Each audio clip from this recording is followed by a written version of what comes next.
আজ রান্না করব লটকে মাছের ঝোড়ো। তার জন্য লটকে মাছ নিয়েছি, পেঁয়াজ কুচি, আর এখানে আদা রসুন কাঁচা লঙ্কা বেটে নিয়েছি, আর একটু গুঁড়ো মশলার মধ্যে একটু শুকনো লঙ্কা, পরিমাণ মতো লবণ, হলুদ, আর ধনিয়ার অল্প একটু জিরে আর গোটা লঙ্কা, এইটা দিয়ে রান্নাটা করব।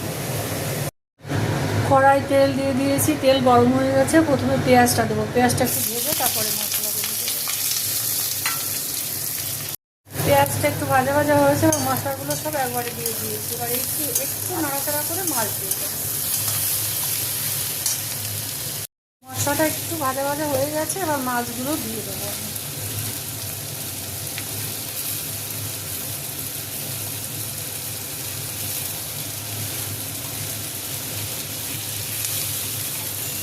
আমার এইখানে 1 কিলো আছে লটকে মাছ। মাছগুলো দিয়ে দিয়েছি মশলার মধ্যে, এবার একটু নাড়াচাড়া দেবো মাঝে মাঝে। আস্তে গ্যাসটা কম করে দিয়ে এবার হতে থাকবে।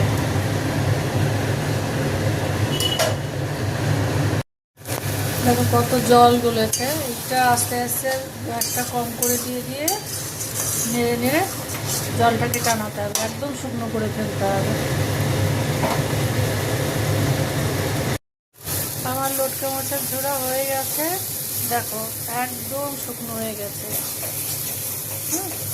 এইবার নামিয়ে দেবো, আর কষাতে হবে না, একদম কমপ্লিট হয়ে